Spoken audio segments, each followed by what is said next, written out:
What's up, guys? I'm back again with another video, and this time I'll be presenting uh, my prediction for the March 2025 ban list, which I'm pretty sure is going to take place after Vegas. Just as like a disclaimer, I guess, this is just going to be like what I think is most likely going to happen on the list, just like what to expect what the actual list will be, instead of like my opinion. It might be like seen in there with some of the hits, but I believe these are like the most likely hits to happen, or like maybe an omission of some of them. So yeah, for the first card, we have Dweller. This is like the most uncontroversial one with like other than like Griffin. So it's playing the best deck, Fiendsmith Rise Heal. There's like Pure, but like Fiendsmith is the most popular, most played, and it basically just like kind of like locks out like decks like Murmur and Memento, as I've listed here, from being able to like play super effectively. Like Memento is able to still do like plays like try to turbo out Combined Creation off of like Darkblade or Anguish, but still not great. And if you're getting like disrupted during that, then you're probably still losing anyway, when you could otherwise be winning if you had like full access to your engine. And because of this, there isn't really another deck, like another like actual good deck that can like compete with this, like other than Malice.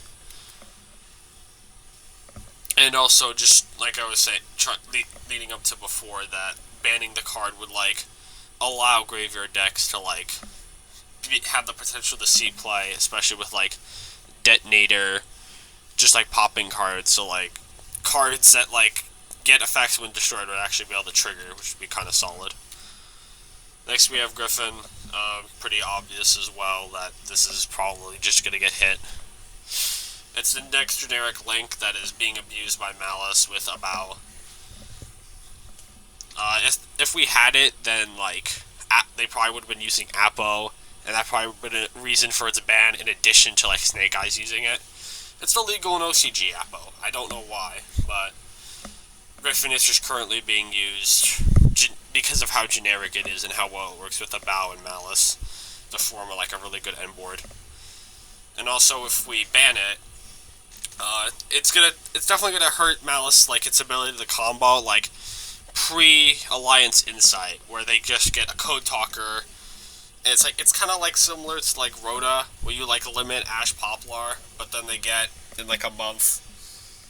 Well, I guess it wouldn't be a month here, but like multiple months for like them getting like an actual endboard piece. And a Code Talker is so broken, especially that it can just reborn like 2 Malice names from graveyard, so you actually have like tributes for it. But besides that, hitting Griffin is still like gonna be really good up until I think it's Providence, YCS Providence. It's gonna be the first YCS where Alliance is legal. And also, because I play Griffin Lock Memento, I'm going to have to figure out another board for Memento to make that is layered. So, I mean, that isn't that important. Okay, Shifter, ban. This is pretty copium, still, but I feel like there's a higher chance here.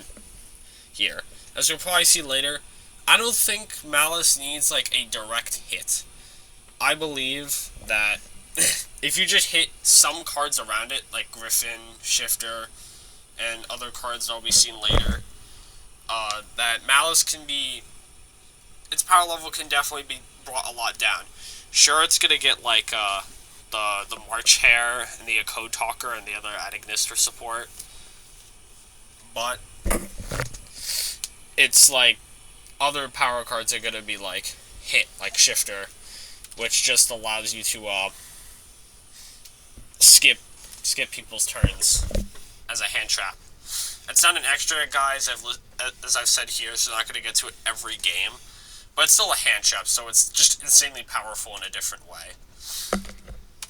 And also, just when I was looking it up, why is this the second search result here when I type in Dimension S in incognito? It's definitely a problem if I'm seeing it there. And then, here's the other card I was talking about, Link Decoder. So, I don't think there is a super high chance that this card actually gets hit, but I feel like it's definitely possible. Just if you think about it a little, because it's gonna hurt the extension of the deck, just being able to use it in combos to get like an extra body on the field. And also, it is probably the card that allows Malice to just like play through infinite hand traps. Like the first one, like you stop the name, and then they just normally go like make Decoder Bistio banish, and it's just like almost impossible to stop them because they make a link 3. And when that happens, they usually win. So hopefully by hitting this card, just like banning it, it's gonna balance out Malice to like where hand trapping is actually gonna be effective unless you draw a turn skip. And then this is probably the most niche ban. And like I say here, it doesn't have to be like Minstrel specifically, it just has to be like a Mermail hit. Like, personally, I just think Mermail's really bad, and I really wouldn't care if this deck got hit. But I feel like there's definitely a valid reason for it. For Minstrel specifically, it's toxic for its hand ripping effect. Just being able to start with that and rip out a hand trap is very strong. And Mermail's probably going to need to deserve a hit just because of no Dweller, so they're actually going to be able to play going second, which is normally not what you want. And a pointer was banned 2 years ago. Over 2 years ago. I think it was banned sometime at the end of 2023, because I know it for sure didn't exist when Thrust was legal. Or around that time. So it doesn't, like I said before, it doesn't have to be Minstrel specifically. It could be like Moon Glacia, Toad Bahamut. But the deck, it definitely, probably just for like balance sake and what people think, like how good Mermail is, which it's probably like the average person thinks it's better. And I've also seen that it's like topped or won. I think it won like a 3v3, like 2 Mermails and like a Ryziel. But I still don't think the deck's that good. And then here are the limits. For Fiendsmith hit, I think it's just limit tracked, limit engraver. Like, it is a little, like I say here, like fringe, because they haven't gotten reprints yet, and you know Co-Money is definitely going to do that beforehand, but there's still a good chance that they just hit it anyway, just because of, like, how prevalent it is in, like, every deck. Even if it's not the most optimal variant, like Malice, like, Fiendsmith is probably not optimal in there, but you could still throw Fiendsmith cards in there. And its splashability definitely needs, like, some kind of hit. So as seen here, Fiendsmith is everywhere. And just hitting these cards is going to hurt the engine's presence, but it will still allow you to do, like, the Moon play to make, like, Caesar or Desiree, while playing, like, Lacrima, which isn't that great. I was like, you're playing, unless you're trying to go for Caesar and you have Necroqueb, but you don't want to draw as a normal summon.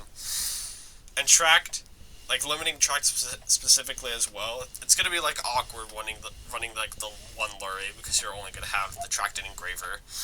But it's kind of like when Gamma is semied for a time or Master Duel, but it's definitely not going to be as impactful. And also, the engine is balanced out by Fuvolos, which is the only reason I feel like the Moon play is, like, okay in a sense, but it is still kind of neat being able to, like, have that. Unless it does, like, become, like, a major problem like it did, like, when Info first came out, then it would probably need to receive a hit as well. And then another limit, X. This is, again, I don't think this really does need a hit, but I think it's just, like, 1, the OCG did it, and 2, I'd probably expect more people want to hit, so yeah. So just tradition of hitting just the best deck. Probably just from, like, the fatigue of it being, like, decks being tier 0 or, like, near tier 0. Which, maybe Ryziel. I don't think it's high enough representation. But it's definitely not, like, as oppressive. Besides, like, Dweller, kind of. It isn't really, like, that bad. And another reason could be, like, Konami wants to, like, tone down the power level just so, like, they can sell more stuff. Like, sell other decks. like incentivize people to not just like play Ryzeal. Even though it probably would. I don't know. I just really don't agree with this hit. I just try to come up with reasons. Bonfire to 1. To sell 7th Tachyon. I don't know what else you expected me to say. But like for like an actual reason to limit this card besides that is that like a generic Pyro Searcher could be a little too strong at 3. Which, I mean, it is kind of weird. Well, weird in a way, because like Ryzeal's strong, but I don't think it necessarily needs a hit like that bad. I mean, 7 Tachyon is a replacement for the Searchers, and Bonfire is better, so like hitting it is kinda okay. But then again, they still have these extra starters, and there really isn't like another deck that like plays Bonfire and is like super degenerate. Like Snake Eye doesn't exist anymore, so like there isn't like another reason to hit like a deck like that's consistency, because it currently doesn't exist, or at least to my knowledge. And then I'm pretty sure this is the last Malice hit I have here, which is just a Lord of 1. So this, in addition to the other hits, would probably be enough to hit the deck, just because the combos would definitely be a lot more like hurt. Like even post Alliance Insight, you're still like Banlist Decoder is still going to be like pretty impactful, especially being able to play through hand traps. And speaking of hand traps, like I'll just refer to as silver bullet cards like Chaos Hunter occasionally and Lancia a good portion of the time, or just like straight up turn skips, or at least make sure Malice can't really make that many plays at all. So like that, and also because Malice, it has a decent amount of starters, but it doesn't have the most, especially when lists aren't really playing Signet Mining. So I feel like this would like ultimately balance out Malice a lot more. And then for another, just this is the special unlimit. So this is just like a 0 to 1 instead of like a 3 to 1. So it's kind of random what they bring back. So I just went with one card. It also could be multiple as well. So like, I don't know, take it with like a grain of salt. So I just went with the Prank Kid Link one. So I feel like this card, it's not going to be super relevant. Like Prank Kid, it would definitely help a lot, because it is a one card combo deck, so it's like a lot more relevant than like bring back another like kind of engine piece. But then again, I feel like the deck would just like be rogue. I don't think people would be like wanting to play that over like the newer decks, so I feel like it's just fine for it to come back. And then for semis, like I said before, oh okay, I guess I clicked that. More cards can be moved up to 2, but I think Barrage is most likely to do that because they already like limited it. And especially if they, for some reason, don't like try to bring back like Trident or any of the other Zodiacs, which also could have been put in the last slide. But I feel like Barrage is likely to just go to 2 and then go to 3. Like, there isn't like, this isn't relevant at all unless you bring back like the actual good pieces, and even then that just might not be enough. And then here are cards to 3, just like a bunch of them. Like, these aren't really that relevant. Same asterisks again. Like, they aren't going to be very relevant, and these are even less relevant in my opinion than the other cards. So thank you for watching. This took a shit ton of time. Well, not that much, but I actually went through the effort of trying to make this slide like kind of decent, and just like actually like think and theory out like actual hits. So I hope you enjoyed. Make sure to like, comment, subscribe if you did.